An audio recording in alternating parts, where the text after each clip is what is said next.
Welcome back, fight fans. We're back again after UFC 273. What a weekend it was. Holy. So, of course, as always, we're going to go through last week's fights, which was UFC 273. Then we're going to be breaking down my predictions and giving the odds, of course, for this week's fights, which is Bilal Muhammad against Vicente Luque. UFC Vegas 51. So we'll jump right into it. We'll go with, we always start at the first fight and we go all the way through with UFC 273. So that's what we're going to do. Let's get it started. Opened up the night with Julio Arce, Daniel Santos. And we ended up in a decision here. I was thinking it was going to be Arce here. This wasn't one of the prelims that I had talked about, but as always, and I've mentioned this so many times, I mention this every week, really. I make my predictions on Tapology. I was going Julio Arce here, and he got the win. Both of them pretty careful not to walk into anything, excuse me, already coughing, too crazy at the start. But the strategy, the power was pretty clear from both sides. The main difference was really the constant forward pressure of Santos and then a couple of extra bigger strikes. But that being said, it seemed really as though Arce was starting to pick him apart, but he started to pick up on the timing of Santos near the end of the first round and even landed a huge head kick that stumbled him. The forward pressure continued from Santos into the second round, but Arce countered that differently this time with some clinch work. And really, as the fight continued, Arce started to, his vision, his footwork, and his experience was really making all that much of a difference. That's really what set it apart. And really, even though Santos was still moving forward, he was constantly moving forward the entire fight. It didn't really matter. Arce was avoiding almost everything, landed almost twice as many strikes, actually. And in the end, because of that first round, I would have said it was 29-28 for Arce. He used that first round to figure things out, to download. That's what a lot of people say about what Jan usually does, actually. He downloads the first couple rounds, and then he uses all that knowledge to win the next few rounds. We're going to obviously be talking about Jan later, of course, but that's the general strategy here, and it's pretty smart. A lot of the more experienced, more intelligent fighters, not even necessarily experienced, but the smarter fighters, that's what they do. They take it easy the first round, and they use all that information to come back and win the next two. And the judges agreed on this one for the most part. Two of them had it 30-27. One of them had it 29-28, like me, all for Arce. That's what happened there. The next fight was one of my prelim picks. It was Piera Rodriguez and Kay Hansen. I did specifically say maybe, I don't know if I would say I was biased on this one, maybe a little bit. I did openly say that, though, as I try to always do. I'm a huge fan of Kay Hansen. And I knew it was going to be close. I didn't think it was going to be a runaway on either side. But, everybody kind of thought that Kay Hansen would be using her wrestling to really take the advantage in this fight. She was a slight betting underdog. It wasn't crazy. It wasn't anything crazy. It wasn't like, I wasn't steering you crazy with these -200, -300 numbers on Rodriguez's side, of course. But, I think it was like -120 and +110, something like that. So it was pretty close. It really could have gone either way. I went Hansen by decision. And you know what? She really was looking good. Started off dead even, decent striking from both sides. As the round went on, though, Hansen actually did start to steal a bit of the momentum, got a couple takedowns in. And that is exactly why I said what I said going into it. Because I thought she was going to have that advantage for at least 2 out of the 3 rounds. And that's how I thought she was going to win here. Yeah, and she even got a couple of decent submission attempts. So I think it was pretty clear that she won that first round. Rodriguez actually even started to become hesitant to throw some of those strikes because Kay Hansen was countering them with takedowns so well. So yeah, after the first round, I was like, I'm a genius. I'm gonna win this one. But as it went on, though, I think, it actually could have been a similar situation to what I just said. She may have been downloading either the I don't know. I don't know what happened here, but those takedowns and clinches kept coming in the second round.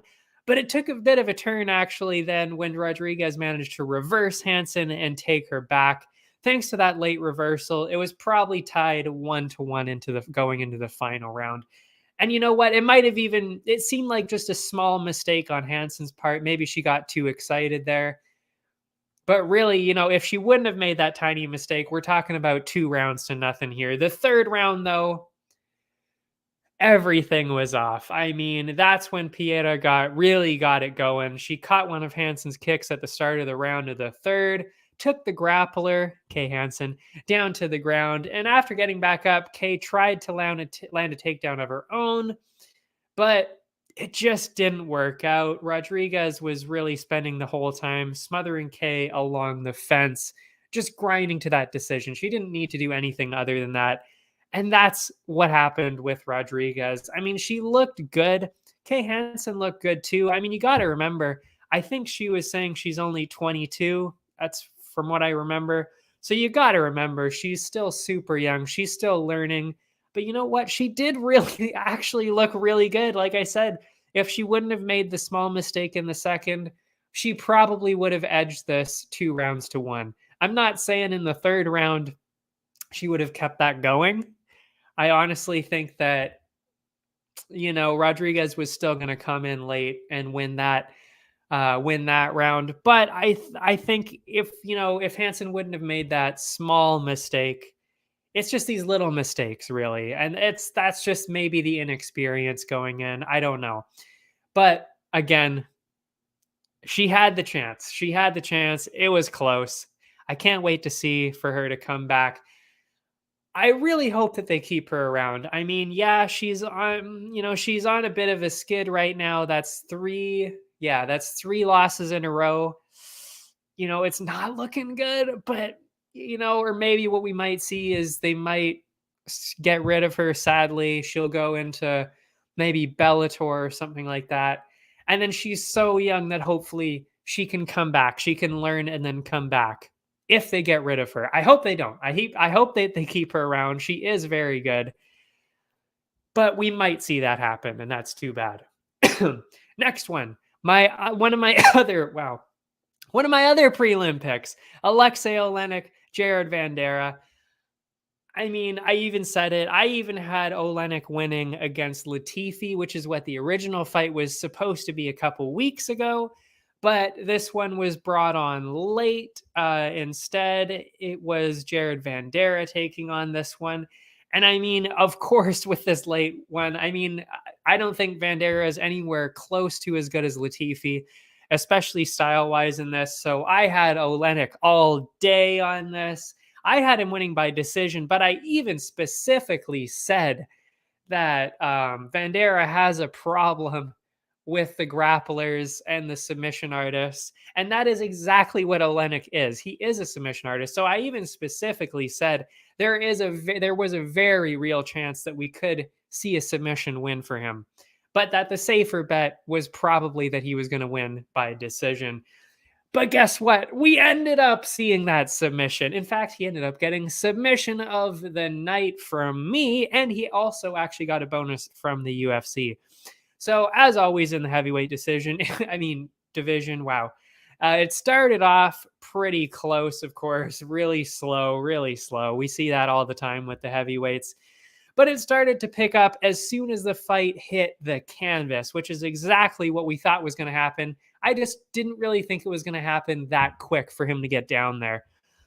And I thought that maybe because, they were just starting, that Vanderaa might still have that stamina, that strength left in him, that he wouldn't be able to get finished this quick. But you never, like I said, it was obviously always in the cards there.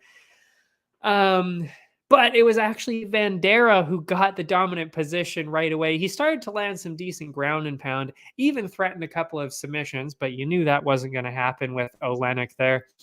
But then the boa constrictor started to do his thing. They had some of the best, seriously, the wildest grappling exchanges I've ever seen in the heavyweight division, because you don't normally see that kind of thing. But I mean, it was crazy. They were all over the place. Seriously, like Vanderaa was fighting a boa constrictor. Like, like that is Oleinik's nickname, but it actually looked like he was fighting one here. Crazy to watch. And it all ended as Oleinik maneuvered his way on top, sunk in a rare scarf hold submission. You don't see that every day, to get the win. Absolutely incredible. And by the way, crazy scene after, as Vanderaa was so messed up by the scarf hold. Again, you don't normally see this. Normally you see somebody pass out, they fall asleep, whatever. He was trying not to throw up that the scarf hold was so strong. Like, he was dry heaving all over the place. Crazy to see. Crazy. And that's just how good Oleinik is. And that is exactly why I said he was going to win going into this. Don't forget it, folks. And by the way, that is his 60th win in MMA. I mean, that's crazy. That's absolutely insane to have 60 wins like that. I mean, what else can you say other than that's just absolutely insane? First round submission win. And like I said, I gave him the BLÜ bonus. Next one, it was a Canadian. I was about 50-50 going into this one. I didn't talk. That's exactly why I didn't talk about it, is because I was 50-50, because you had Mickey Gall on one side, who's always pretty good. And then you had a Canadian on the other side who hadn't fought. I don't think he had fought in the UFC yet. So I wasn't really sure what was going to happen here. The fight started off pretty even. Both of them landed some good shots, some good combos. As it went on, though, they kind of showed each their advantage in their separate domains, let's say. Malott stumbled Gall with some big shots, obviously being the striker. Gall notched himself a takedown, being kind of the grappler in this situation. And after that, Malott really started to get back into his striking, then smoked him, absolutely smoked him with a huge, huge hook. Floored Mickey Gall, got an impressive first round TKO in his UFC debut. He is, of course, in the lead for Rookie of the Month right now.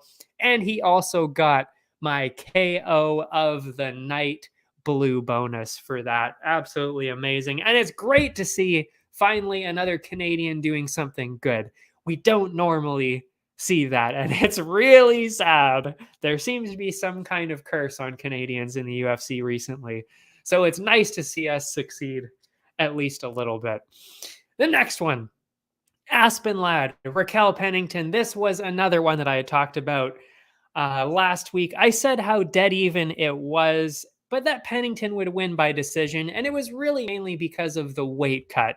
Of course, the story with Aspen Ladd, really all the past year and a half, has always been about her weight cuts. She has problems cutting down to bantamweight.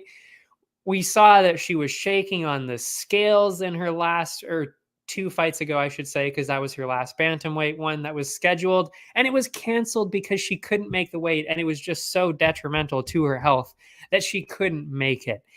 Which led to me even saying last week that this is the exact reason why I don't put bets on any UFC fights. I don't know why my nose is so itchy today. That I don't put any bets on fights until after the weigh-in, specifically because of things like that. Which is why I went with Pennington, because she was much more reliable and she's looked pretty good recently. And of course, there was a whole fight against, I believe it was Dumont. No, yeah. Was it Dumont? Anyway, Ladd's last fight, it was so lackluster. She literally did absolutely nothing. So I was like, well, everything points to Pennington on this. But I figured it was going to be fairly close and that we'd see a decision. And as expected, very dead even, really, from the beginning, really. A lot of strikes from both sides.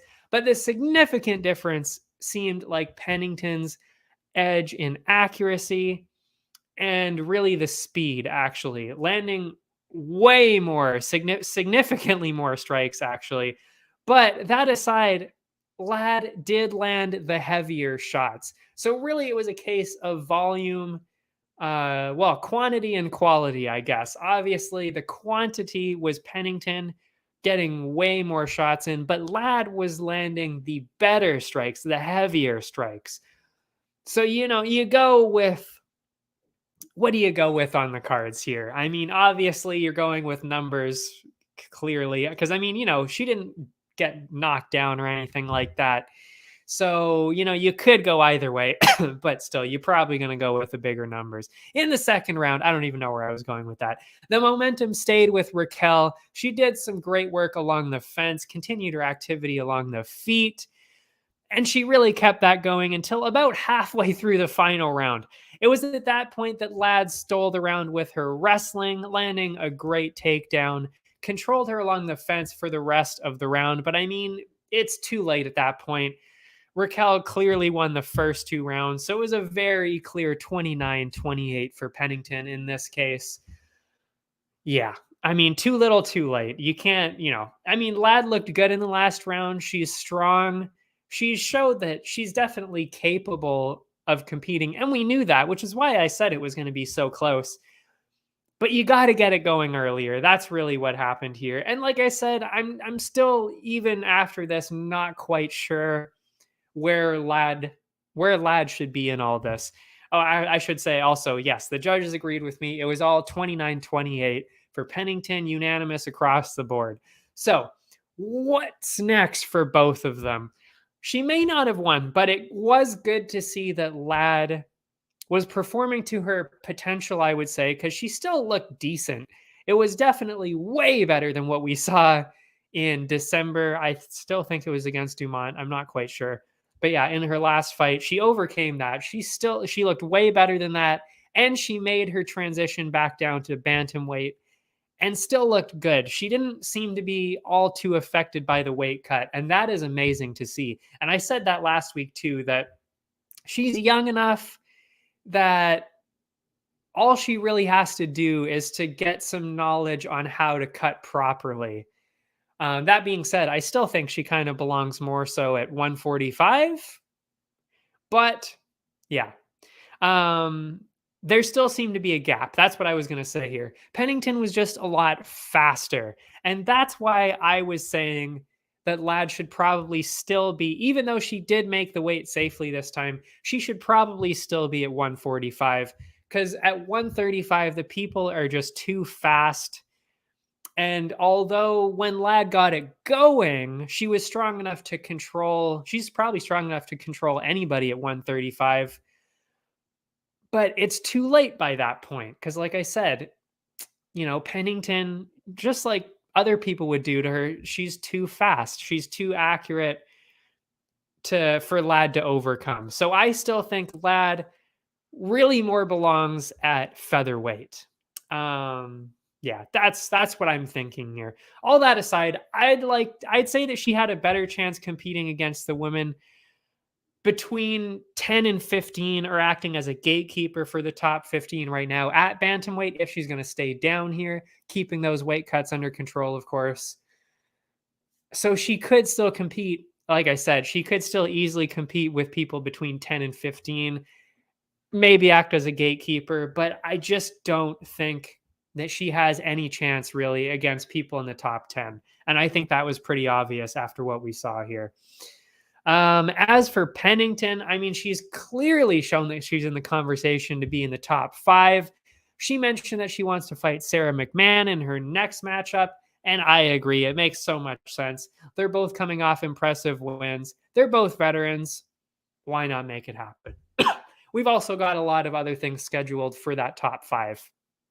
So, really, we're going to be seeing that matchup between Nunes and... Wow, I actually forget the name. Pena. There you go. I actually forgot the name of the champ right now. But yeah, Pena and Nunes, of course, in that one. And then there's some other matchups that have been kind of thrown out there. So McMahon and Pennington make a lot of sense. The next one, Anthony Hernandez, Josh Fremd. The fight started off with some wild activity from Hernandez with immediate forward pressure. I mean, got it going right away. And maybe, that's kind of how you got to go against somebody who's new to the UFC. You've got to throw everything at them. Combos all over the place, some takedown attempts. It took him a while, but Hernandez got the fight to the ground, immediately started to smother Fremd, sunk in some fairly deep submission attempts, but Fremd did manage to get out of all of them and eventually get back to his feet. It may not have been a pretty dominant, oh, actually, no, it may have been a pretty dominant round for Anthony, but Fremd, I keep calling him friend because, word. But he did have a couple of good moments. He landed some heavy strikes, but really, it's just the whole story of the fight was really Hernandez's relentless forward pressure, and that continued into the second round. Took Fremd's back. After a tiny mistake, though, Hernandez found himself reversed in a fairly deep arm triangle submission attempt, but he did manage to get out of that. This was really quite the fight, honestly. Fremd kept the pressure going along the fence. Then to finish off an insane round, Hernandez sunk in yet another deep submission attempt. The final round was almost exactly the same as the first round, though. Hernandez dominated Fremd along the fence and on the ground. And really, Fremd couldn't get any offense going whatsoever in the third. So I had it 29-28 for Hernandez. One of the judges agreed with me at 29-28, but the other two gave it 30-27, all for Hernandez. But yeah, that was a real good fight to watch. The next prelim I had here to talk about, Ian Garry, Darian Weeks. I mean, of course, the main story of this was all of Ian Garry's star power going into this fight. I had Garry winning by decision because I knew Darian Weeks was so strong. I said that last week. I mean, Darian Weeks only had one loss in his entire MMA career, and it was by a decision. He's never been finished. And Garry is also still pretty young in his career. So it just made sense to me. I didn't know why everybody was saying that Weeks was going to get finished so easily when he's never been finished in his career. So I thought made a lot of sense to go with Ian Garry by decision. And that's exactly what we saw. Got it, nailed it right on the head here. Started off pretty slow, felt Weeks out a bit, but Garry started to get some nice kicks and combos going. Looked great in the striking department. Kept that going the entire round, but it was tough to say who grabbed that first round, though, because Weeks actually got some clinch control time in along the fence. So it was kind of hard to say. When you see that, especially in the judge's eyes, you don't really know what's going to happen here. The second round played out exactly the same. Garry won on the feet, but Weeks was getting clinching along the fence. So again, tough to say. The third one wasn't much different except for some extra activity, some clinch control, and a fairly big strike from Garry. So the third round seemed very clearly in Gary's favor. But you know what? When you see the other two, you never know what the judges are going to say. It really could have been anything from 30-27 for Garry to 29-28 for Weeks. You have really, I had no idea which way the judges were going to lean. Personally, I saw it as 29-28 for Garry. But again, who knows? Who knows? In the end, the judges saw it 30-27, 30-27, and 29-28 for Garry. I'm not sure if it was that wildly dominant, but again, maybe it was just that stand-up activity. That's probably what it was. Just the extra little bit of stand-up activity that got him the decision in those other two rounds. But again, very clearly the third round was his. Now we had the main card, of course. Vince Pichel, Mark Madsen. I was so dead even on this. I really had no idea how this fight was going to go, specifically because I saw what Clay Guida did to Mark Madsen, and I was not impressed with what I saw from Madsen in that fight, especially since most people thought that he lost that. I thought that he lost that against Clay Guida. So I wasn't sure what we were going to see here, especially. And then, of course, like I said, actually last week again, Pichel, he hasn't fought in a while, or he hasn't fought all that much in his UFC career, but he's been around since 2012 and he was 7-1. He was 7-1 in his UFC career before this. So, I mean, that's pretty impressive. And of course, Madsen was 11-0 going into this. So again, like, which way do you go with it? Like I said, though, I went with Pichel because I wasn't really all that impressed with Madsen in his last fight. But what happened here? It was kind of a stalemate, but Madsen, in the first round, I should say, but Madsen broke that after he got a late takedown to probably get that first round. I mean, when it's the only thing that really happens in the first round, you probably stole it that way. The second round opened up with better striking from Pichel, but that was quickly overshadowed, of course, by Madsen's wrestling, which we all knew he is capable of, but was he going to be able to get it off? That's what we didn't know. Pichel made it exciting by taking down Madsen for the first time in his UFC career, but it likely wasn't enough to take the round back. So I was thinking he is probably already 2 rounds down. I mean, or tied. Really could have gone either way with that. Pichel came in heavy, lighting Madsen up on the feet. Sadly, Madsen got his wrestling going once again, landed on top, and did a great job of controlling him from there for the rest of the fight. Honestly, I'd have scored it 30-27. Most of the judges agreed. 2 of them saw it 30-27. One of them saw it 29-28 for Mark Madsen. But yeah, I don't know. I'm honestly still not really all that impressed with him. I mean, I don't know. He still just hasn't done anything that's like, oh, that's crazy that he did that. Because, I mean, like I said, I still think he lost to Guida. And this one still wasn't really that crazy because we all knew what he was going to do. He was going to throw in the wrestling. And it happened to work. Barely. Like I said, barely worked. Because the first round, I mean, really all Pichel had to do was throw out some extra offense, and he might have taken the first round. The second round was so dead even, it could have gone either way. And the third round, yes, Madsen definitely won that one by controlling him on the ground. But yeah, I'm still really not all that impressed, I hate to say. I hope that he can pick it up because I can tell he seems like a good guy and he's very talented in wrestling, but he needs to develop some other kind of skills here because, yeah, I'm just not all that impressed. Anyway, that aside, next one, Mackenzie Dern, Tecia Torres. Of course we knew. There's some dogs barking outside. Of course we knew how dead even this was going to be. I said how dead even it was going to be, but that I thought Dern was going to go win the decision here because of her jiu-jitsu, her ground game. And I think, most people thought that going into this. There was no waiting in this one, no feeling out process. The fight was full of action right from the start. It was a great fight to watch. It really was. And I've said this so many times. We need more women's fights like this because it's so entertaining. It's so close. That's what we need more of. Anyway, the first round was just as even as we expected it to be. Neither woman really did anything too crazy, but they both landed some nice combos and both actually landed some control time. Although the fight hadn't moved to the ground, Dern started getting some submission attempts going early by riding Torres like a backpack. Honestly, it was crazy to see. Like, all week Torres would say, oh, you got to get me to the ground first. Well, she didn't. She didn't have to get her to the ground because she just jumped on her back on the feet and started getting the submission attempts going.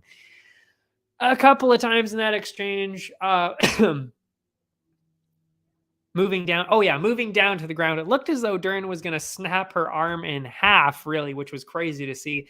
Amazingly, though, Torres got out of it, but she still wasn't out of danger. She found herself trapped in a submission attempt after submission attempt on the ground. Very clear, dominant round for Dern there. The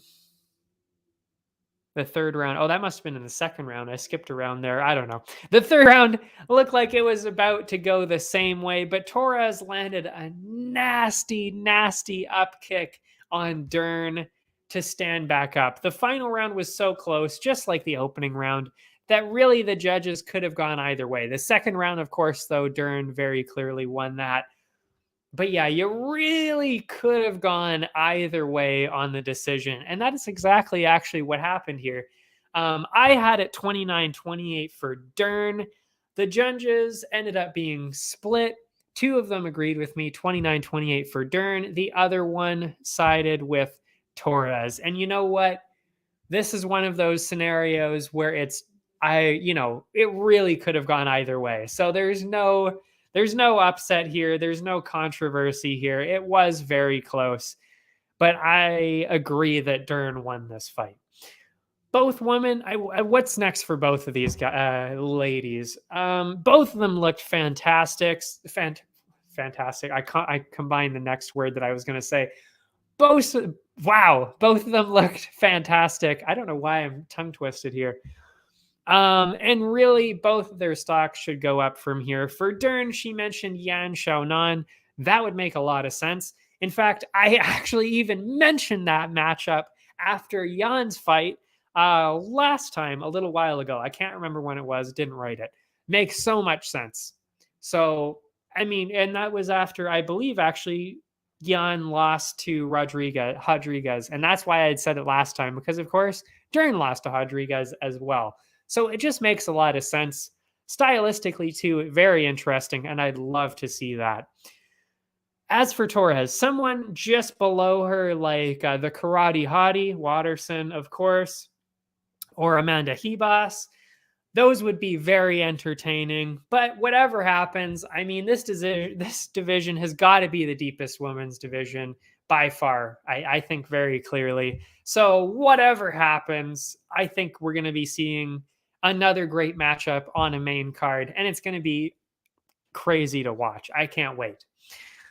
So the next fight, the fight of the night by far, honestly, fight of the year so far, Gilbert Burns, Khamzat Chimaev. Didn't really know what to expect going into this. I mean, obviously, we knew Chimaev was going to be incredible, get some offense going, and we knew Burns was going to be tough too. I thought Chimaev would get a finish here because, especially since Usman knocked Burns out like that. I mean, I wouldn't say fairly easily, but he did knock him out. So I thought, well, I think Chimaev probably has the same amount of power, or at least a similar amount. So I was saying we're probably going to see some kind of a finish, but not until like late second, maybe the third round. I thought it was going to be close the rest of the time. And I also kind of figured the submissions, Burns is so good on the ground that we wouldn't see a submission either. So within the first 30 seconds, it really looked as though Chimaev was going to continue his complete and utter dominance. But unlike his other opponents, Burns resisted the takedowns for a while before finally succumbing, of course, and he ended up on the ground. He managed to get up, though, and engaged back in a stand-up brawl. It was close with both of them landing big shots, but Chimaev was clearly the harder hitter and ended up dropping Burns with a bomb. So I think very clearly already he won the first round. Halfway into the second round, though, the fight absolutely exploded. Burns stumbled Chimaev with some massive shots and combos. After that, though, Chimaev landed some big shots of his own. Then to really blow the roof off the place even more, Burns finished the second round by throwing an absolute nuke of a punch on Chimaev to drop him and almost finish the fight. So Burns won the second round. I think it was a very clear 1-1 going into the third here. The final round started off close, but Chimaev started to get his striking going again, stumbled Burns along the fence again. The rest of the fight, it was impossible to tell who was edging ahead. And really, it was impossible to see where the judges were going to go with it. I had it 29-28 Chimaev because of that, because he stumbled Burns in the final round as well. That's why I had it like that. 29-28 Chimaev winning the first and third rounds. The judges all agreed. They also all had it 29-28 for the fight of the night. Of course, this was a fight of the night. And like I said, easy candidate for Brawl of the Month already, even though we're one event in. And honestly, it is my favorite fight of the year so far. I mean, it's blown every single fight out of the water so far. The only fight that stands up to it for me is McKinney and Dober. But because that was only one round, I've got to give it to this 3-round banger, of course. That's where I'm going with it. I might even make a round of the year, honestly. And maybe put, McKinney and Dober for round of the year, because that was still absolutely insane. So I might do that. I don't know. We'll see. But fight of the year, the leader right now is this one, Burns and Chimaev. Now, what did we learn from this? There's so many things. First, Chimaev is not the untouchable monster that most people thought he was. Contrary to what some people have been saying online, though, that doesn't mean that he's not a special fighter. I mean, seriously, people, calm the fuck down. It's ridiculous. Look at what he just did. Seriously. I mean, he took on the number 2 contender, wobbled him multiple times. I mean, seriously, I don't even know how many times he wobbled him, at least 4 or 5, knocked him down once or twice too, and ate some of the hardest punches, maybe even the hardest punches you can get in the entire division, except for maybe Usman. Usman is the only person that I could say probably hits harder than Burns. So, and you know what? He ate that. Not only did he eat so many of those, he probably ate about 20 of the hardest shots you could ever take in the whole division. But he kept asking for more. He kept walking forwards and said, "Come on, give it to me." He kept doing that. And honestly, I'm torn. Nobody's been saying this, but I honestly think he did it partially on purpose. I really do. He stopped wrestling. Did anybody, am I the only one that noticed that? He stopped wrestling after the first round. And it's not that he couldn't have got him down there. Remember that. He did take him down in the first round. It's not that he couldn't have gotten any more takedowns going. He didn't want to. And guess what? His coaches were telling him to do the same thing. So I know I'm not insane here. His coaches were telling him to shoot. If you go back, listen in between rounds, his coaches were telling him to shoot. And they were actually pretty pissed that he was going into a stand-up brawl like this, because they knew that was his one chance of losing, is doing that. And like I said, and that just proves my point here. I think he was doing it on purpose. I really do. He was trying to see, can I do this without wrestling? Can I, put on this fight of the night, fight of the year just by doing stand-up? Can I actually hang out with Burns here just in the stand-up brawl and not take him down? He could have. He could have gone for takedowns, especially after he got hit really hard. He got hit hard multiple times, but did you ever see him start shooting for takedowns? No, you didn't. He did not start to shoot for takedowns. So that's my theory on this. I honestly think he did it on purpose. I really do. Anyway, besides all that, he proved, even if he didn't do it on purpose, he proved that he can go through 3 rounds with really the number 2, well, maybe number 3, the 3rd best welterweight on the planet. Number 1, of course, Usman. Number 2, clearly Colby. Number 3, Burns. So, I mean, he obviously showed that he could get through all of that. And like I said, he didn't even use his wrestling. Whether that was on purpose or not, he didn't even end up using his wrestling. So, I mean, that's crazy. And nobody really could have seen that one coming. I don't think. We all knew he was tough. But did we think that he was going to take this many of the biggest shots in the division and stand up to it? I don't think so. I really don't think so. Anyway, I agree with Dana and most of the internet. Colby makes the most sense for his next fight. I mean, I think it's so obvious. That's got to be the next fight. But even without fighting Colby, if Leon sadly manages to drop the title fight again, if he somehow falls out of that fight once again for the 5th time, I think Chimaev is the very clear next step for Usman. I think it would be interesting. And I think it would actually be pretty similar to what we just saw. I think there'd be a lot of wrestling involved. And I actually think, I really do think this, because Usman has still never been taken down, which I think is a little bit ridiculous because I think he actually was taken down. That's the one thing that I agree with Colby about, is that I think he very clearly took him down in that fight, but the stats makers disagree. Anyway, I think Chimaev is going to be the first person to take Usman down to the ground. Will he win? I don't know.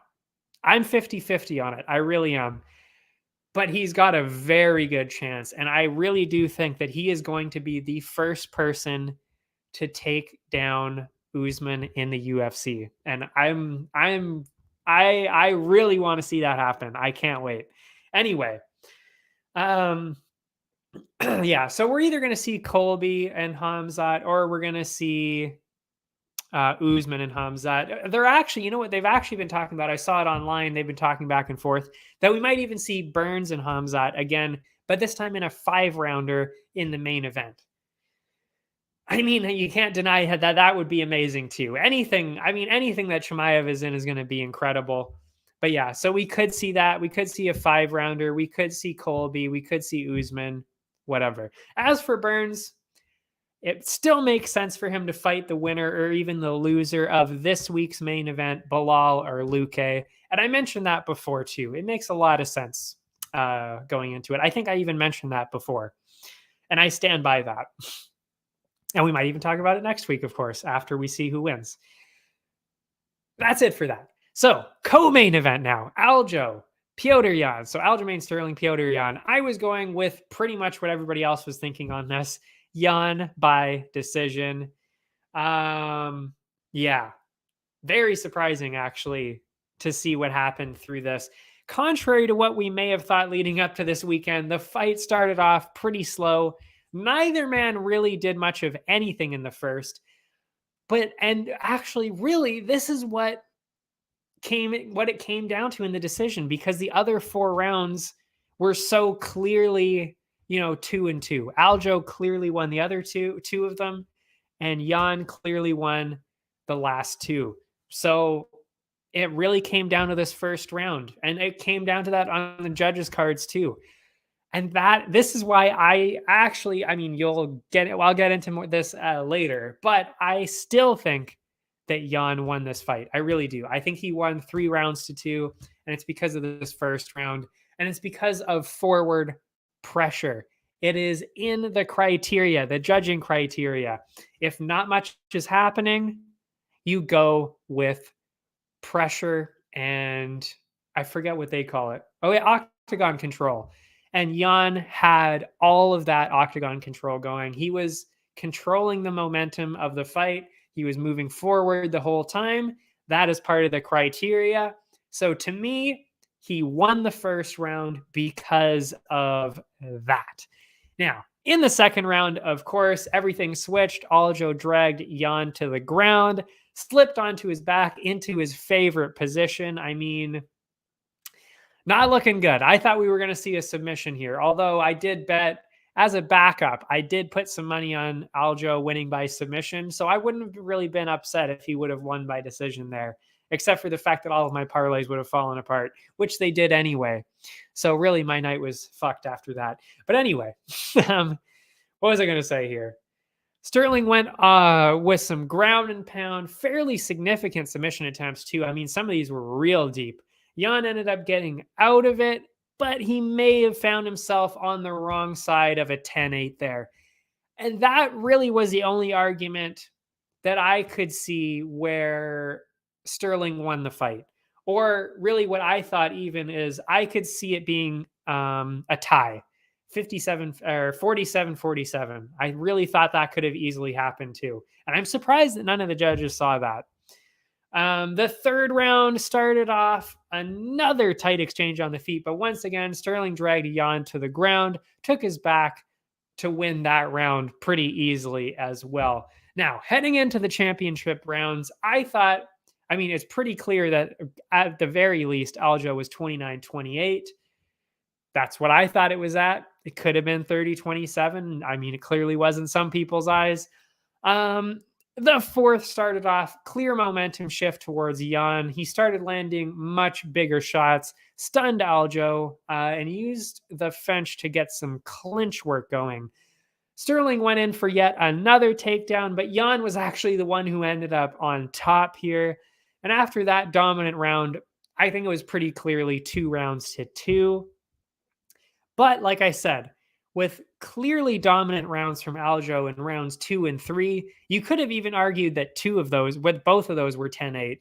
I still saw one of them as 10-8. So again, I really could have seen it as, what would that have been? 38-38. Yeah, I think. I can't do the math that quickly. I think it's 38-38. So it could have been 38-38 at that point. Or 38-30. I know 38-37, I guess it would be. I don't know. 39-30? No. I don't know. Anyway, whatever. Oh yeah, 38-37, I guess it would be.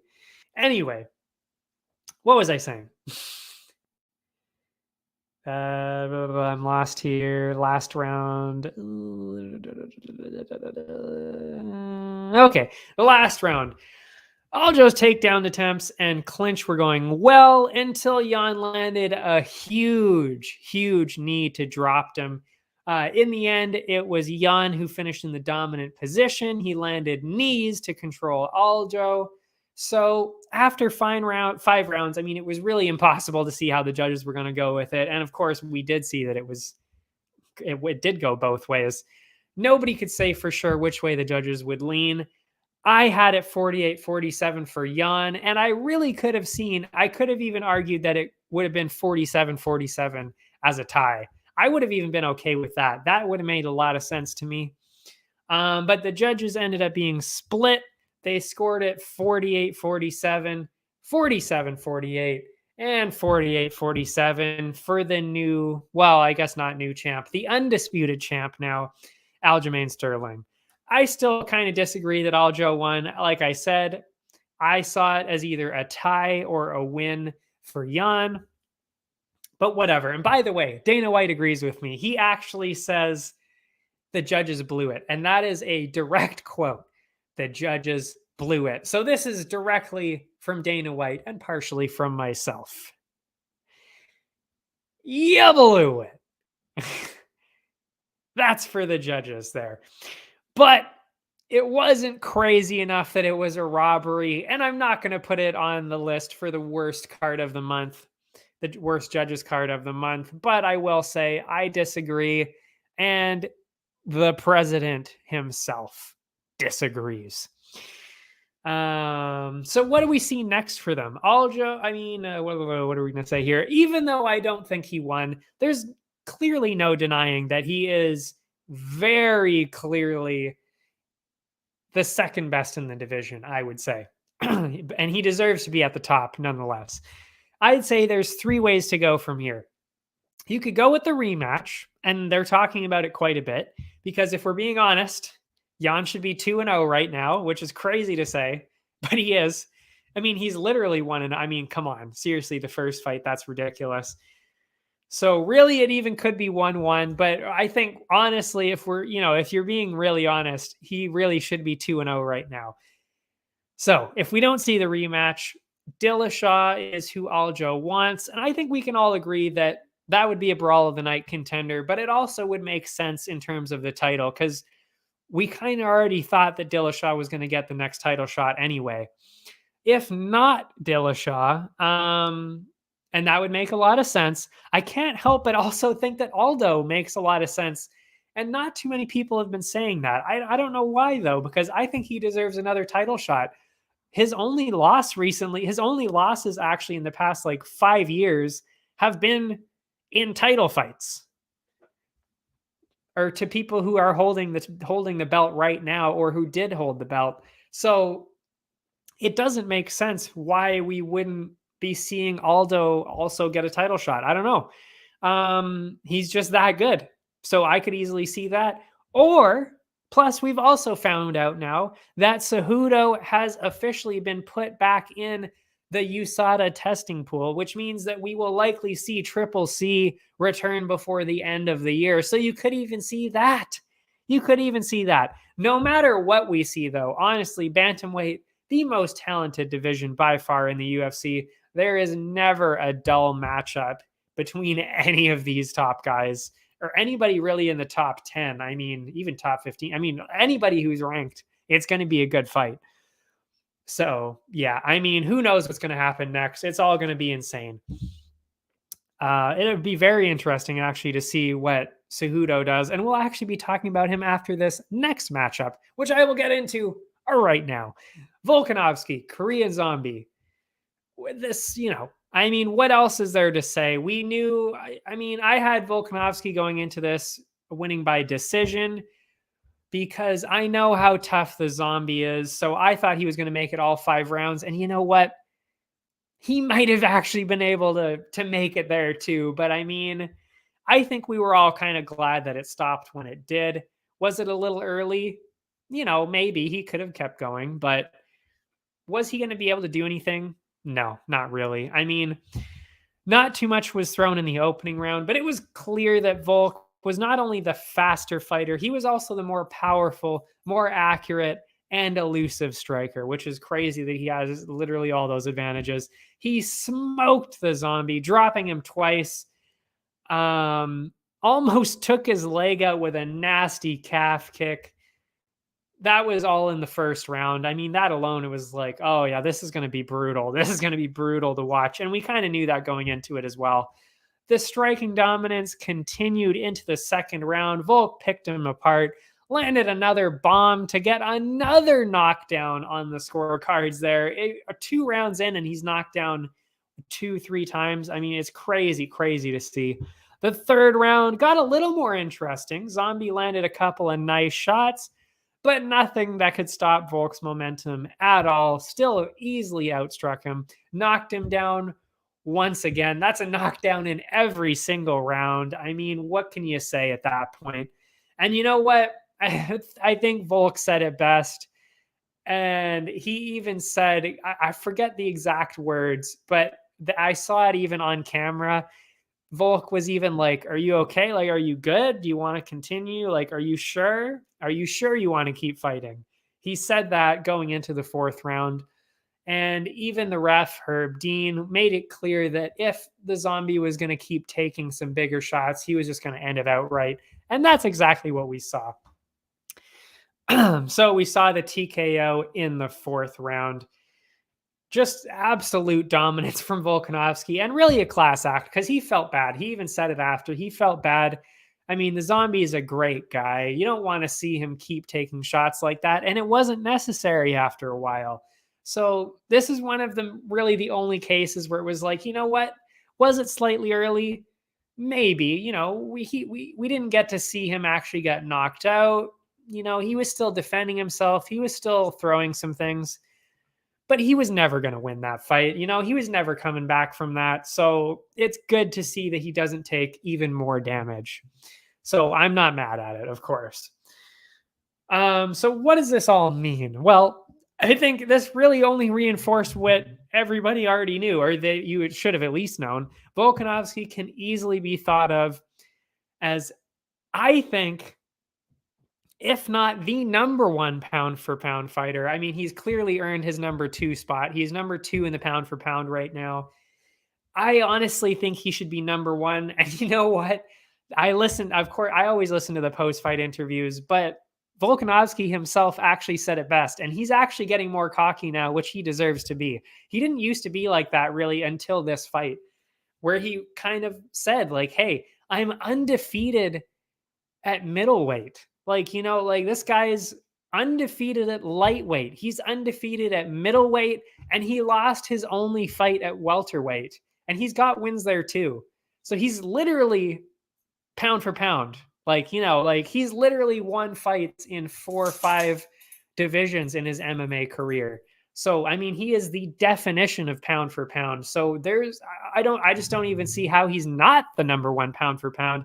And he's absolutely decimating every single person in this division except for Holloway. And he's still technically beat him twice. So, it's like, why is he not the number one pound for pound? And he's, you know what? I think by the end of the year, he will be number one pound for pound, because I think what we're probably going to be seeing is he's going to be moving up to lightweight. And he said that. He said he's probably going to be doing that and taking on whoever wins the belt there, whether that's Gaethje or Oliveira.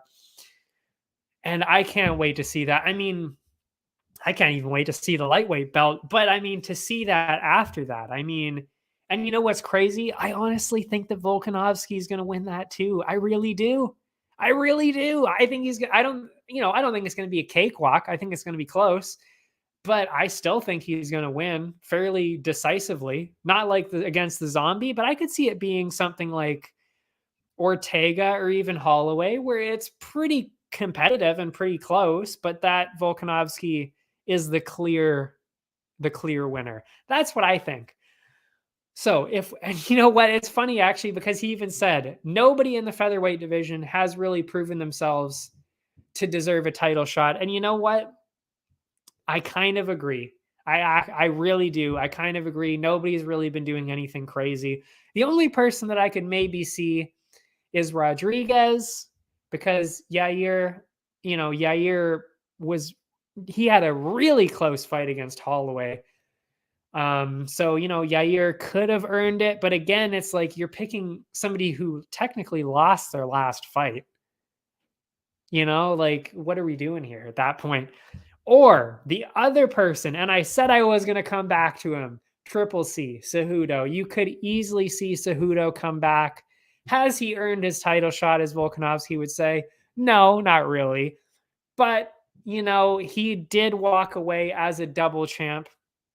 So it makes sense to why not give him the chance to fight at featherweight against Volkanovski to try and take that down. It's tough to say what Cejudo would do, because he's such a good wrestler that Volkanovski would have a problem with the wrestling, but Volkanovski is so big. He's so much bigger. And so skilled and so powerful that I really do think Cejudo would have a really hard time with that. But hey, I think it would be insane from either side. Either Cejudo wins and becomes quadruple C, or you see Volkanovski automatically in the conversation to be basically the greatest MMA fighter of all time. Seriously, because then he's beating the other GOATs, and he's also going up a division to maybe take a double champ there. And like, who's to stop him after that? Like, maybe he goes up and goes to welterweight. Who knows? Like, seriously, I mean, he's so good that anything like that could actually happen. Yeah. Finally, we're done talking about UFC 273. Actually, I will go over quickly the bonuses. I already talked about them, but fight of the night, obviously, or brawl of the night, Burns, Chimaev, clearly. Sub of the night, Oleinik. KO of the night, Mike Malott, the Canadian. Mike Malott, I should say, the Canadian. And then my most valuable fighter, even though I don't think he won, I got to go with Aljamain Sterling, because you got to remember, this guy went through everything the past 13 months. I mean, to not only get past all of the hate, all of the drama, he also overcame all of those injuries, like pretty substantial injuries to his neck. He even had to get surgery, and he even had to pull out of the last one because of that. So really, to overcome all of that, plus drama and hate like I've never seen before in the UFC. Seriously, I mean, it's crazy to think what he went through. And he came in, fought hard, and got a close decision win. I mean, he obviously at least won 2 of the rounds, so there's that. But yeah, so I mean, to overcome all that and do that, absolutely insane. Good for him. I gave him the most valuable fighter of the card, of course. Now we're going to take a quick break. Got to have a little bit of water, rest that voice, come back. And then, of course, we're going to talk about everything that's going on this week. I will see you right after this. Allow me to introduce Pie Stick Vodka, a new way to celebrate victory. Gather around the glass with an award-winning, ultra-premium Canadian-made vodka. You probably won't listen when I say High Stick Vodka has a smooth, hard-hitting taste, or that it's developed in the birthplace of hockey. You won't listen when I say High Stick Vodka is a tribute to the game of hockey, or when I tell you it's distilled 4 times using Canada's purest mountain spring water to provide an authentic, remarkable flavor. But maybe you will listen when I say it comes in a f***ing hockey stick. Showcase your passion for hockey with our limited edition hand-blown hockey stick bottle. Whether you're celebrating victory or drinking to defeat, High Stick Vodka is better after every shot. Visit us at highstickvodka.com. It also comes in this regular bottle. Celebrate victory. Drink responsibly.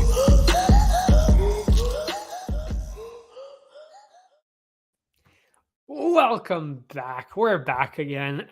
So now we're going to be talking about UFC Vegas 51. That's Bilal Muhammad, Vicente Luque going at it.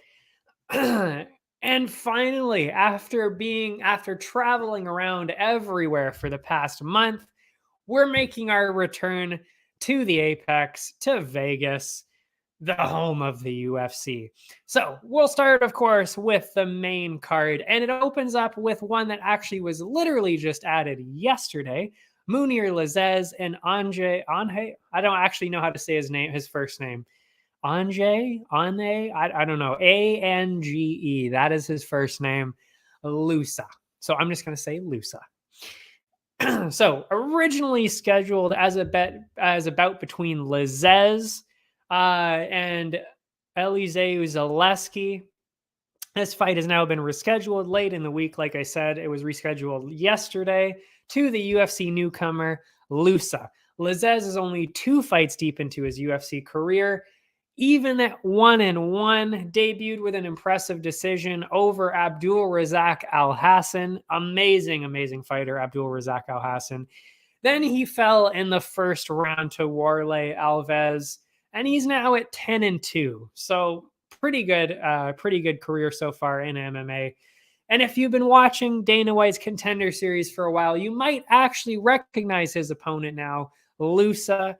From there, he was there in September. Sadly, he was not given a contract because he ended up losing to Jack Della Maddalena, who was very good. Jack Della Maddalena is very good. I don't think this is going to be a runaway win or an early finish by any means, but I do think that Lazzez clearly holds all the cards in this matchup. I mean, Lazzez has a UFC win over a very tough contender in Al Hassan, while Lusa couldn't even win his contract on the Contender Series. That being said, his only 2 MMA losses have come by decision, so it seems clear to me, he's never been finished. I think Lazzez is going to win by decision here. Let's get my banner going. Where's my banner? There it is. We're going over to Bet99 for those odds, of course. And you know what? I was looking for it in the break, and I actually don't think that Bet99 has caught up on that matchup yet, because it is not on here. So I have no odds yet. I have no odds, but I would think that Lazzez is probably going to open as a fairly heavy favorite. Probably enough to even be in a parlay. I'm assuming, I would just have to guess, he's going to come in at least minus 300 or so, just because of all the things that I said. I think we're going to see a decision here. I think it's a very clear choice for a parlay. So that's what I'm opening up with. But it's sad to see that Bet99 is slow at doing that. Next one, Pat Sabatini, TJ Laramie. We've got a Canadian who is probably going to lose again, sadly. Sabatini has only been in the UFC for a year now, but he is at a 3-0 record already. 2 decision wins, an impressive first-round heel hook submission win to make up those 3. Originally, he was scheduled against Gavin Tucker in this one. Another actually Canadian here, but Gavin Tucker is way more impressive, and that would have been a very close fight. Tucker might have taken it. I don't know which way I would have gone with that. It would have been very, very close. Instead, we're going to be seeing a slightly less impressive Canadian, TJ Laramie. Instead, Laramie joined before actually Sabatini, earned his contract on Dana White's Contender Series, and he got a quick submission loss to Derek Minner in 2020 in his debut, and has not come back since then. This seems like a fairly easy matchup to pick here. Sabatini, he's riding that streak from last year. Laramie hasn't won in the UFC, hasn't fought since 2020. Laramie lost by an early submission, while Sabatini has been collecting submission wins. He's got a lot of submission wins, so there seems to be just way more going in the direction of Sabatini. It also might seem silly to bring up, of course, but there is the Canadian curse that I was talking about, where Canadians tend to not do well, especially when I have money on them. So it just seems like everything is going towards Sabatini here. I think he's probably even going to get a finish, maybe a submission, maybe a ground and pound TKO. That's what I'm seeing happening here. Bring me to the odds here. We've got -500 for Sabatini, +350 for TJ Laramie. Like I said, that makes so much sense. So we're going to be throwing that in a parlay, of course. Sabatini -500. The over-under on this, over 2.5, is at -143. The under is at +112. You know, for something that's that one-sided, it's actually a little bit surprising that the over 2.5 is at -143. So I would say that the smarter money here is actually on the under 2.5 at +112. Since we think he's going to get a finish and it's that one-sided, makes sense to me. Bet on the under 2.5 in that case. Next up, Mayra Bueno Silva versus Yanan Wu. Or I guess it would be Wu Yanan, I'm pretty sure, I guess, because you would be saying it the opposite way because she's Chinese. This woman's one is not ranked, but it's still very interesting since her insanely impressive ninja choke win on the Contender Series back in 2018. Bueno Silva has had a bit of a rocky experience in the UFC. She's gone 2-2-1, but it's important to remember that she still sits at a record of 7-2-1 in her career. She came into the UFC 5-0, so you got to remember that. And her losses came to Marina Moroz and then Fiojo in her last trip to the octagon. So she's only lost to two people who are also very good. Wu has had a slightly rougher time in the UFC, 1-3 so far, so not great. None of them against anyone that most people would know of. So nobody really all that impressive. The only difference here, and it's got me a little nervous here, is that Wu has only fought at bantamweight because she cuts down. She's built for this weight. She's big. She's a big bantamweight. While Bueno Silva, on the other hand, normally fights at flyweight, and she is a true flyweight. She cuts down there. She looks great at flyweight. So she's coming up to bantamweight on this one. She's making her way up against a much bigger woman. So that is a concern. That is a problem. If these women regularly competed in the same division, I think it would be a huge no-brainer here. I think the choice would be very clearly Bueno Silva because, yeah.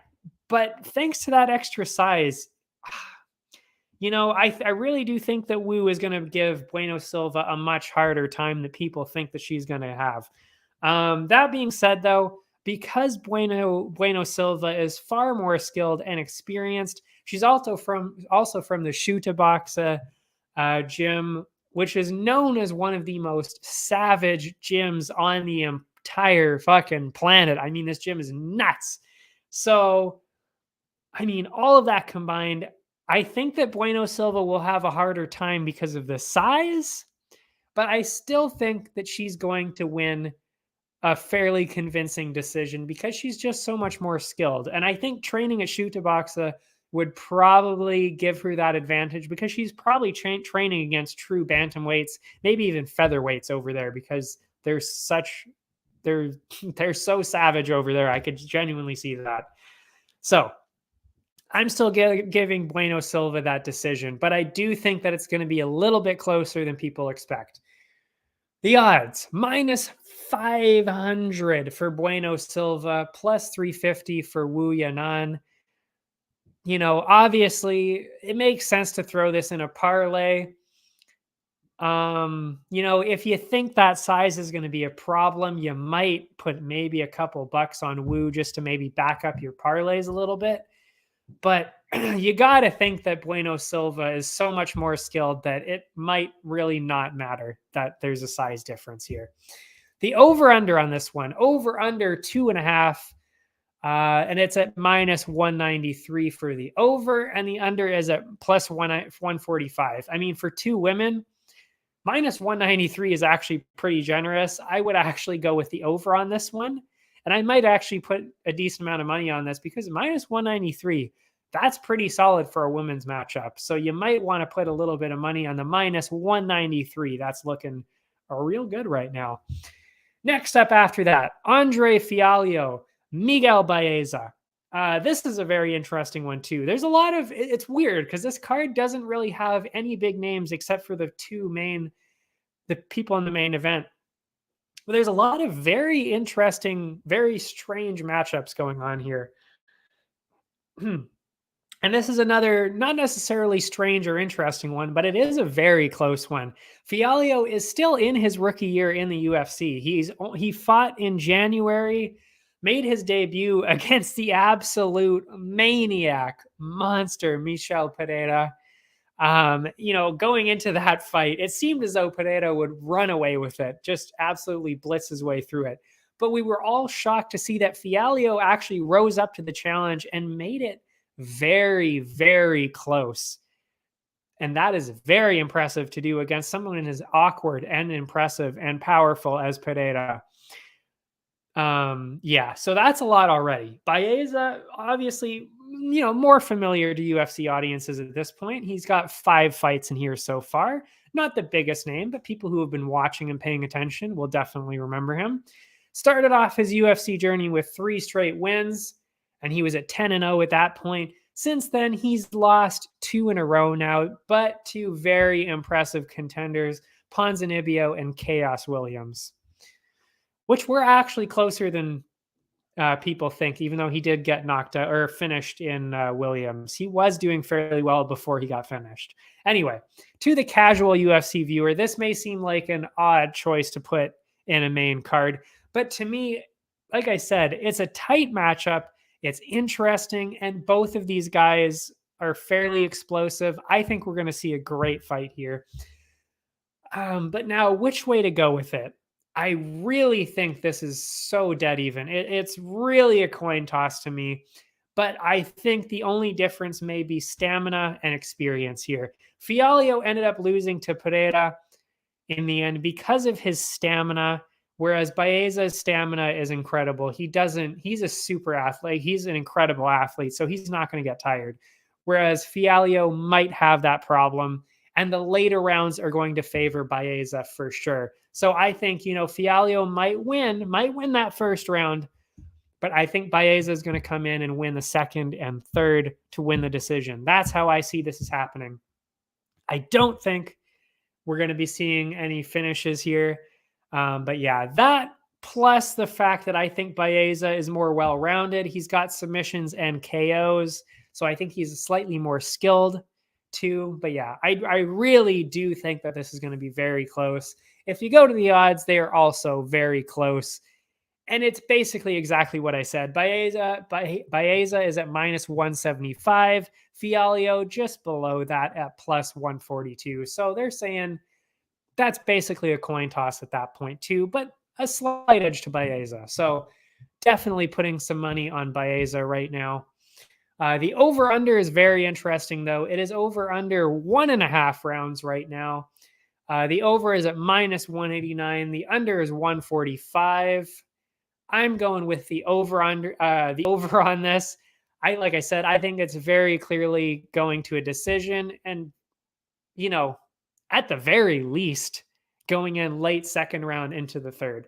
So that's what I'm thinking here. I'm thinking we're going to be seeing, you're going to cash in that minus 189 at over 1.5. That's what I think. So yeah, I'm going to be putting a little bit of money on that one. The co-main event, This is one of the most interesting co-mains I've ever seen, because you never see it where two fighters are making their UFC debut and it's in a co-main event slot. That's crazy. But you know what? Again, that might surprise a lot of people. And it is a little bit surprising to me. I mean, maybe, well, I mean, really considering who else is on this card, maybe it's not that surprising. But to put it in a co-main, maybe a little bit surprising. But you know what? I'm so excited for this one. It's going to be so good. I think both of these guys are so skilled because I've seen both of them on the Contender Series at this point, and you will recognize them both from October if you watched the Contender Series. Bohelio, Caio Bohelio. Yeah, that's his name. Bohelio fought on Dana White's Contender Series not just once, but twice in less than a month. Don't let that fool you, though. He won both of those fights. It's not like he lost one of them and came back and won the second one. He won both of them. It's just that I thought he was going to get the contract on the first one, but his opponent honestly was so good that it was a close fight. That's really all that happened. It was a close fight. It was a tough fight, but Bohelio ended up winning it. The second one, less close. He won that one fairly easily. Gaji, on the other hand, won. What was I going to say? Oh, by the way, to make that more impressive, those were in two different divisions. And the one where he got the first round finish, which was the second one, was actually at light heavyweight to get the contract. So the first one was at welterweight or middleweight. That one was at light heavyweight to get the contract in the first round. Gaji, on the other hand, fighting in middleweight, got his contract by getting a first round knee bar to keep his undefeated record. So he is undefeated. But you also got to keep in mind that Bohelio he only has one loss on his record too. So, I mean, it's so dead even just that alone. On paper, Gaji is likely the clearer choice. I mean, even just based on the undefeated record, of course. But I honestly think that Caio has something very special about him. Just like most of the matchups on this card, I really do think this is a dead even one. I mean, you've got two debuts alone. I mean, that alone should say enough that this is dead even. But both of them have a lot going for them. Gaji has the edge because of the undefeated record, but Caio has the benefit of fighting at light heavyweight and getting finishes there. He finished his opponent at light heavyweight, and this is at middleweight. So, I mean, you got to think there's already, even just that alone, has a slight advantage to it as well. He's also an extremely, extremely well-rounded skill set that was fairly obvious in both of his fights in the Contender Series, because he was doing different things the whole time and was very skilled all around. Plus, and this is making the difference to me too, you got all that, but he's also got a full 8-inch reach advantage going into this matchup. So I do think it's going to be close, but because of all those things, I'm actually leaning towards the underdog on this one, Bohelio, who is not undefeated in this one. The odds, plus 108 for Bohelio. Omar Gadzhiev is at minus 132. So the odds makers see it as very close too, but they're favoring the undefeated guy. Makes sense. But because of everything that I just said, I'm going with the underdog on this one, plus 108 for Bohelio. But I do think it's going to be very close. The over-under on this one, over-under 2.5 rounds, minus 105 for over, minus 125 for under. I think we're probably seeing a decision here because they're both extremely tough. I mean, one of them is undefeated and one of them hasn't lost in like 8 fights. So, they're both obviously really good and really tough. So I think we're seeing a decision here. So minus 105, that's fantastic odds to take advantage of. The main event, finally, we're here. Vicente Luque, Bilal Muhammad. What are we at? Oh, we're an hour 20 deep. Oh boy. it's really the only matchup of the night that most people would even know the names of. You probably don't even really even know Bilal, maybe most people, but you probably know Luque. Luque is great. So Luque ranked 5th after going 10-1, 10-1 in his last 11 fights. That's unbelievable. But the real story comes in his last 5 fights. He lost to Wonderboy in a decision, but followed that up with 4 wins in a row, including 2 first-round finishes over the former champ Woodley and top contender Michael Chiesa. Bilal has also been very successful recently with a record of 10-1 and 1 non-compete in his last 12 fights. Most of those wins were over fairly unknown people. You got to remember that.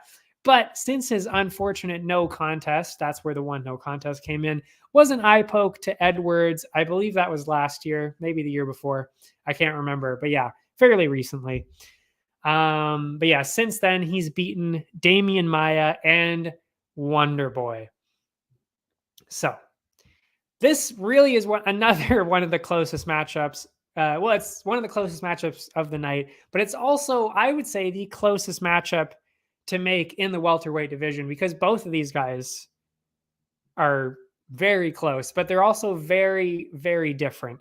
Luque is an extremely tough, active, dangerous contender who's very well-rounded. On the other side, though, is Bilal. He's very boring, very boring. Everybody knows that. I don't like him really that much at all, but he is very skilled. He's a very skilled grappler who overwhelms all of his opponents with his wrestling. And that is exactly what he did to Wonderboy. He made Wonderboy, he didn't make Wonderboy look bad, but Wonderboy literally got absolutely nothing going because Bilal was grappling him, pushing him against the fence literally the entire time. And that is actually exactly what I'm seeing here too. I should point out, though, that there is an interesting wrinkle in this matchup, and that's that these two have actually previously met all the way back in 2016. Back then, Luque used his explosive power to get a first round TKO or KO victory. I don't know which one it was, doesn't say, but he got the finish there. With Luque's power, it really is feasible that he could do that again. He really could get another knockout again. He's very, very powerful, so he could get it. But Bilal, I think, as usual, is going to make this fight extremely boring. He's going to go with the grappling, the wrestling. He's going to grind Luque against the fence, minimize that offense coming back to win the decision. I really do think that's what's going to happen here. Their previous matchup was almost 6 years ago. You got to remember that. That's 6 years ago. And I think Bilal has gotten better since then, and he'll be able to control Luque's offense much, much better. Just remember, though, this fight is 5 rounds. It's 5 rounds, so anything could happen throughout those 5 rounds.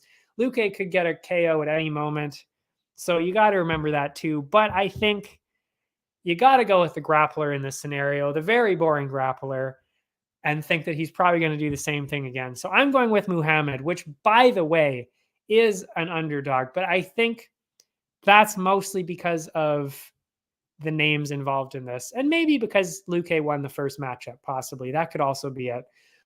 But going on to the odds, Luque minus 180, Muhammad at plus, I should just say Bilal. Bilal is at plus 145.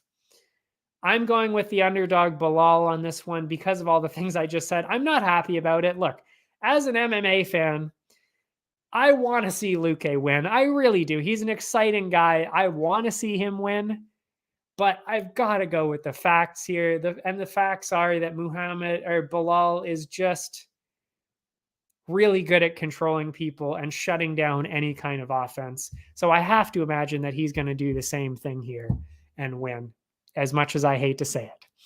The over-under on this one, 4.5 rounds, plus 100 for the over. The under is at minus 129. Like I said, I think we're probably seeing a decision. So I'll go with the over at plus 100. But like I said, you could see a Luque KO, which of course would blow that over under wide open.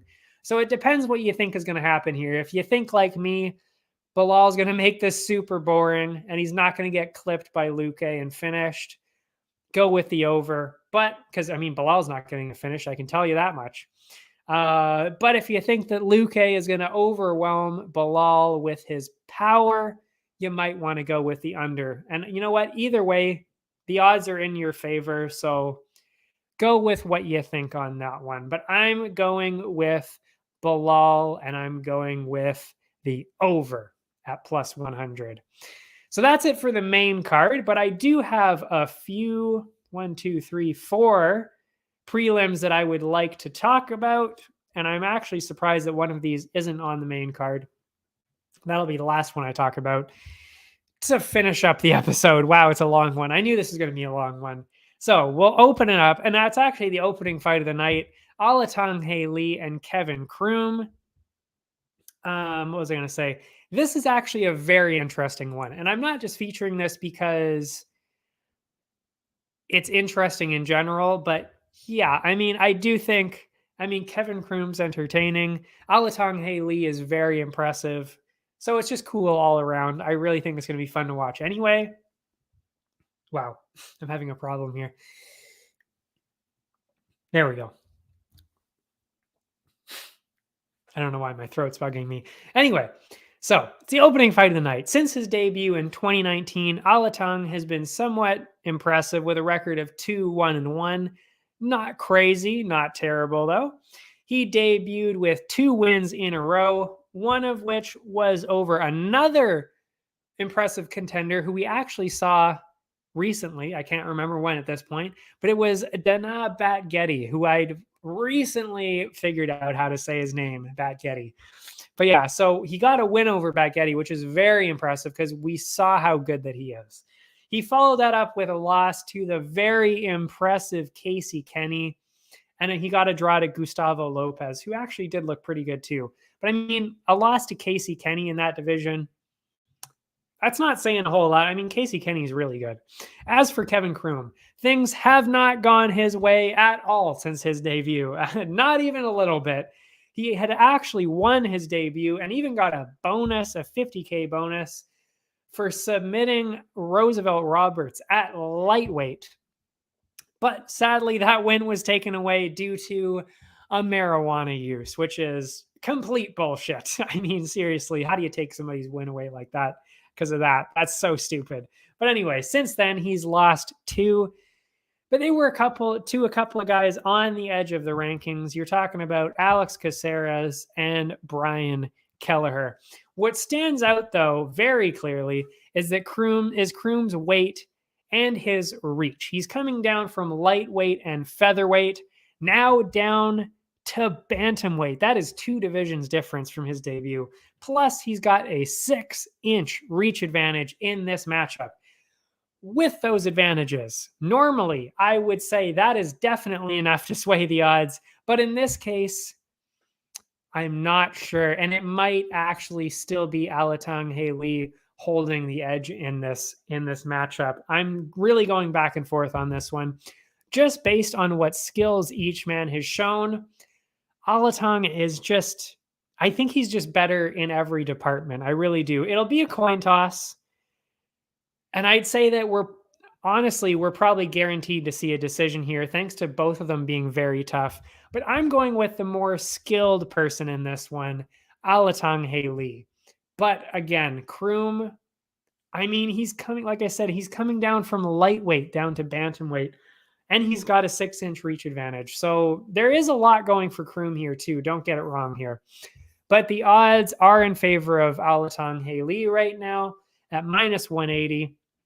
And Croom is at plus 145. Excuse me. If my argument was not enough to sway you, that Croom's size and the fact that he was close, he wasn't necessarily close to beating Kelleher or Caceres, but he did go the distance with them. If you're not convinced, maybe you go with the underdog Croom on this one at plus 145. But I do think that there is a lot going for Haley here. for Alatong, maybe I'll say for Alatong here, especially since if you look at pictures of Alatong, he actually is a pretty big bantamweight. So he really could be looking like a featherweight in there. And he probably does cut down so much that he really is more of a featherweight too. So, we could be talking about a lightweight Kroom versus a featherweight Alatong here in fighting in bantamweight. There's really no way to tell here. So I'm still going with Alatong at minus 180, but I could see how some people would want to go with the underdog. The over-under on this, 2.5 rounds, minus 175 for over, plus 137 for under. Like I said, they're both super tough. I can't see either one of these guys getting a finish. So I think the very clear choice is over 2.5, and at minus 175, that is a steal. That is a great opportunity right there at minus 175. I'm taking that all day. So next one, Chris Barnett, Martin Buday. Chris Barnett, we saw, I think it was in December. You might remember him. He was actually really a contender for KO of the year. It was crazy to see. He got a wheel kick finish as a heavyweight against John Vellante. Unbelievable. He also threw out some wild dance moves to really cap it off with the celebration. Other than that, he's got a submission loss to the legendary Ben Rothwell. Buday, on the other hand, also very new to UFC audiences because Barnett, that was only his second fight. And he will be making his UFC debut this weekend. But if you're like me and you watch the Contender Series, I mean, really, this night is just a Contender Series showcase. There's so many people from the Contender Series making their debut today, or even actually they used to be on the Contender Series. They were on the Contender Series a while ago. Anyway, you'll remember him from there. Walked away with a brutal first round KO by knee. I don't remember when that was. I did not write it down, but it was this season. This one should be a fun one. I really think so. I'm sure we'll see a great finish coming from either side. As for who is going to get that finish, it really could go either way. I'm still kind of split on this one. Barnett looked good in his decent in his first 2 UFC appearances, but Buday is currently on an 8-fight finish streak right now. Not just a winning streak, but an 8-fight finish streak. So you got to think that that's got to mean something. Plus, I don't want to take anything away from Barnett's wheel kick KO because that was insane to see. But I have to say, though, I have to point out, Vellante looked horrendous. Absolutely horrendous going into that fight. It was his last fight in the UFC.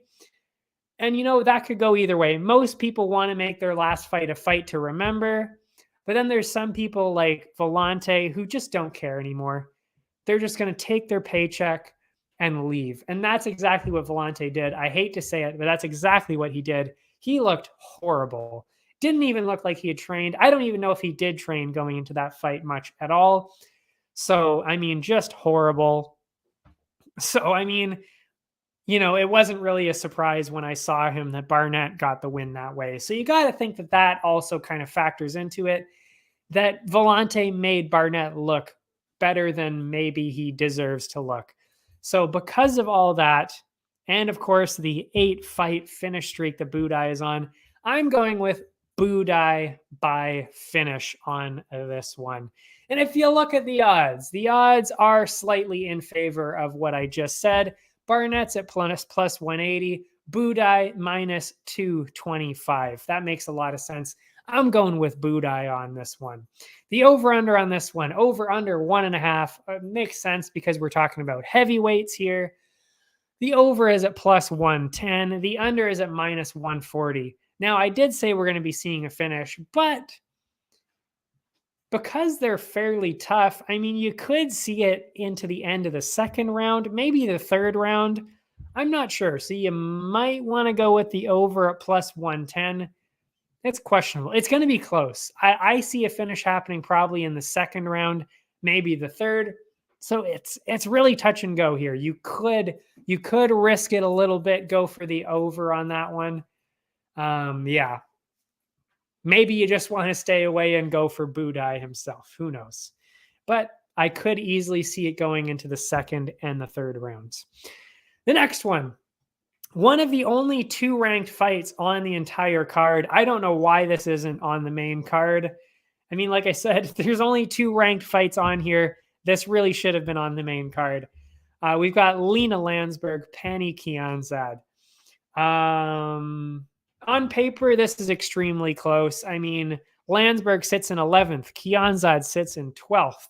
Landsberg has been around the UFC since 2016, has an even 4-4 record, and she's fought some of the strongest contenders. She fought Cyborg, Ladd, and Kunitskaya, but all of those have ended in losses. Khamzat, on the other hand, 10 years younger, and returned to the UFC in 2019 after one fight after she lost the TUF 28 finale. So she took a break from the UFC for one fight, came back in 2019. Since then, she's gone 4-2 with a 4-fight win streak, sandwiched in between 2 decision losses.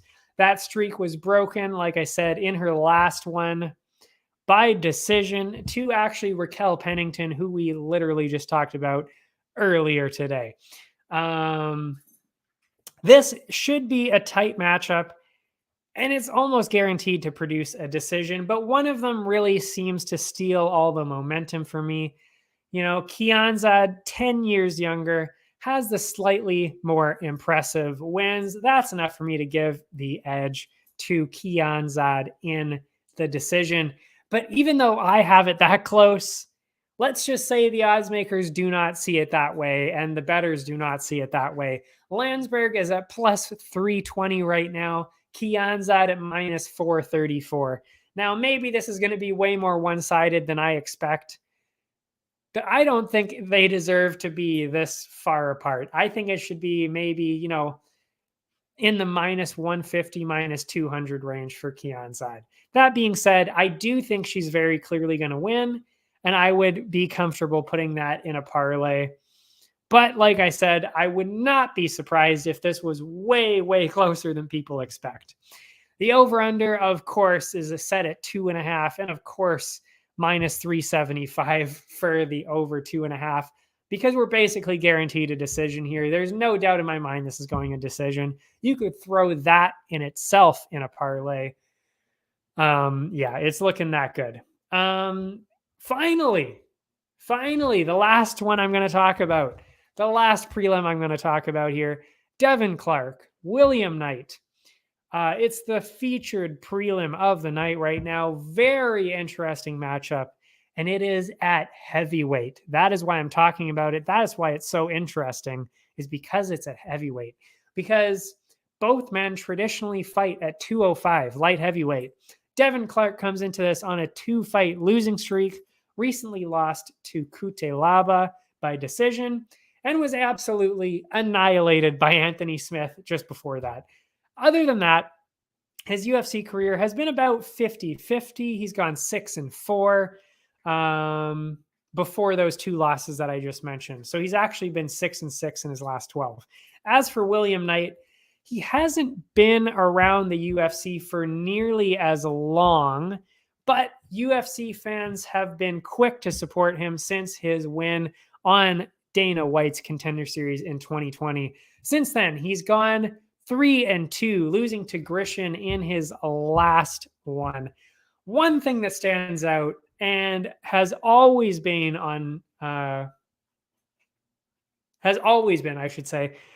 has been Knight's weight and his physique. How he was somehow cutting down to 205, I have absolutely no idea. This guy is massive guy. And I mean, we saw why this was a problem in his last one, because he came into his fight at 218 pounds, which is 12 pounds over the limit that you can have, which is 206. 12 pounds over. So that's not a tiny lot. That's not a tiny miss. That's unbelievable. That's an absurd weight miss right there. So I would say he belongs here at heavyweight. It makes a lot more sense. So we talked about this after his last fight, but Knight has absurd power. He's got a ridiculous power, but he's scared to jump in and use it. That's his problem. This will likely be a problem again because he's done it in every single one of his UFC fights because he's just so big, so powerful. He should be able to control the grappling scenarios and do some huge damage on the feet to Clark. But, and this is why I'm so close on this, I didn't really know which way to go on this. I can't help but think that Clark is going to be more active and therefore win on the cards. This is a real toss-up for me. I could easily see Knight winning this fight, and he could even get a KO if he lets his power go. But because of what I keep seeing over and over again from Knight, I have to think that he's going to do it again, and that Clark is just going to be slightly more active and he's going to win by decision. But I do think it's going to be super close. And the odds suggest that as well. Clark is at -175. Knight is at +142. Again, I'm going with Clark, but if you're going by also what I said about how close it is, it's never a terrible idea to go with the underdog. So you could easily go with Knight, especially considering all that power and strength behind him. That's not a bad direction to go. But I think if you're going for who's the safest bet, it's probably Clark. The over-under on this one, over 2.5, -167, under 2.5, +128. Again, I think this is going to be going to a decision, so I would say that the -167 line is the one to go with at over 2.5 right now. That is it for all of that. I will quickly go over some parlays, and then we can call it a night and I can eat because I am starving, and this is a late one at 1 hour and 42 minutes in right now. So, of course, we're going to go with the parlays. Let's see here. Drakkar Klose. I did not mention this, but he is a heavy favorite at -700. And I think he's very clearly going to win it. So that's a clear one. -700 to Klose. Put him in. Khamzat, -434. That's another one. Sabatini. That's another one. -500. Bueno Silva, -500. That's another one. That's 4 already. Actually, yeah, just 4. You could go with those heavy favorites. And of course, somebody like, who's another really good one that I'm looking at here? Yeah, I don't know if I'd throw anybody else into a parlay. I'm not sure if I would be confident enough to do that. Maybe Budai. Somebody like that. I'm surprised that Jordan Levitt actually is the underdog, but that's beside the point. Anyway, those are the main 4 parlay ones. You could even maybe throw in Alatong Haley, but like I said, that one was pretty close. So you've got a fairly decent 4-way parlay that you could really throw into any other bets as well. That's it for me. I'll see you next week. I can't wait to see what happens. Hopefully we get some money going again. If you want to follow me on any of my social media stuff, that's all below. Whoa, I didn't feel good there. Felt scared I was going to fall off the chair. Everything is below. And if you want to see all the other sports, it's all on Area 51. That's also linked below. I should really get rid of my banner. But if you follow that link, following this one, you could get an instant sign-up match bonus with Bet99. It'll also just take you to our website. So even if you don't want to do the instant match bonus, click on the link and check out what we've got there. I will also be showing another quick clip right after that will also tell you more. I will see you next time. I can't wait to see what happens, as always. And next week, we'll be talking about UFC Vegas number 52, which I believe is Amanda Lemos and Jessica Andrade. Another fantastic fight. And finally, a good women's headliner that we will be seeing. I will see you next time.